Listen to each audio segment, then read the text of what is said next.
Pernahkah kalian menyadari bahwa makanan sehari-hari seperti keju dan roti ternyata merupakan hasil dari sebuah teknologi yang memanfaatkan makhluk hidup? Nah, teknologi tersebut adalah bioteknologi. Di video ini, kita akan bahas bioteknologi, sebuah teknologi yang mungkin kelihatannya rumit, tapi sebenarnya sangat dekat dengan kehidupan kita. Nah, agar lebih mudah, ayo kita mulai dari sesuatu yang simpel, yaitu keju. Kalian tahu keju kan? Kelihatannya sih cuma makanan biasa, tapi sebenarnya keju itu adalah hasil kerjasama manusia dengan bakteri baik loh. Saat susu dicampurkan dengan bakteri Lactobacillus, laktosa di dalamnya berubah menjadi asam laktat dan membuat susu menggumpal. Susu menggumpal inilah yang kemudian diolah menjadi keju. Dari contoh keju tadi, dapat dipahami bahwa bioteknologi adalah penggunaan makhluk hidup atau bagian dari makhluk hidup untuk membuat produk yang bermanfaat. Sejak 6000 tahun sebelum Masehi, masyarakat Mesopotamia sudah membuat bir melalui fermentasi ragi. Orang Mesir kuno juga membuat roti mengembang dan yogurt tanpa tahu bahwa mikroorganisme sedang bekerja. Lalu, sekitar tahun 1680, Anthony van Leeuwenhoek menemukan mikroorganisme lewat mikroskop buatannya. Nah, penemuan ini menjadi titik balik, karena manusia akhirnya tahu bahwa makhluk hidup kecil itu benar-benar ada. Masuk abad ke-19, Louis Pasteur membuktikan bahwa fermentasi dilakukan oleh mikroorganisme, bukan proses spontan. Kemudian, abad 20 membawa era genetika.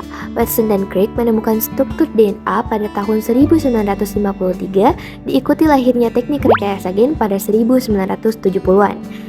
Dari situlah, bioteknologi mulai berkembang pesat dan menghasilkan hal-hal seperti insulin rekombinan, tanaman transgenik, hingga teknik PCR yang sekarang sangat penting dalam dunia kesehatan. Namun, sebelum bioteknologi muncul, manusia sudah melakukan bioteknologi konvensional, yaitu pembuatan dengan mikroorganisme alami tanpa rekayasa genetik. Tiap makanan fermentasi punya mikroorganisme jagoannya, seperti Rhizopus untuk tempe, ragi Saccharomyces buat roti mengembang, serta bakteri asam laktat untuk yogurt. Mereka seperti pahlawan kecil yang diam-diam membuat makanan kita menjadi lebih lezat dan bergizi. Ketika manusia mulai memahami struktur sel, enzim, dan akhirnya DNA, bioteknologi berkembang ke arah yang jauh lebih modern. Prosesnya tidak lagi bergantung pada fermentasi alami, tetapi bisa dikontrol, bahkan diatur sesuai kebutuhan. Perkembangan ini membuka pintu ke banyak penemuan besar di berbagai bidang. Salah satunya adalah rekayasa genetik. Rekayasa genetik bekerja dengan cara mengubah susunan gen. Bayangkan gen seperti potongan puzzle yang menentukan bagaimana organisme berfungsi.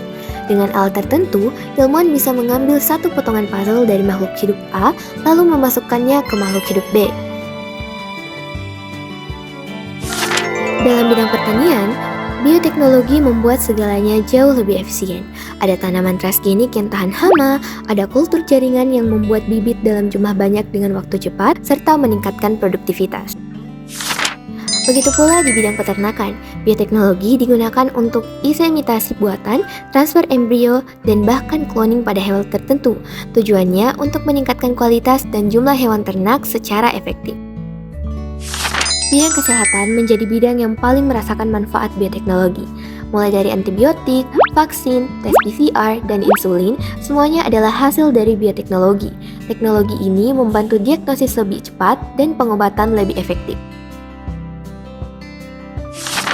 Walaupun bioteknologi membawa banyak manfaat, ada juga tantangan yang harus diperhatikan. Misalnya dampak ekologis jika organisme transgenik lepas ke lingkungan, serta isu etika dalam cloning dan modifikasi gen pada manusia. Karena itu, bioteknologi butuh regulasi dan pengawasan yang kuat agar perkembangan ini tetap aman bagi manusia dan lingkungan. Dari keju yang sederhana sampai teknologi DNA yang super canggih, perjalanan bioteknologi menunjukkan betapa ilmu bisa membawa perubahan besar. Banyak hal yang dulu sulit dilakukan kini jadi lebih mungkin. Dan yang terpenting adalah bagaimana kita memanfaatkannya secara bertanggung jawab agar manfaatnya dapat dirasakan oleh banyak orang.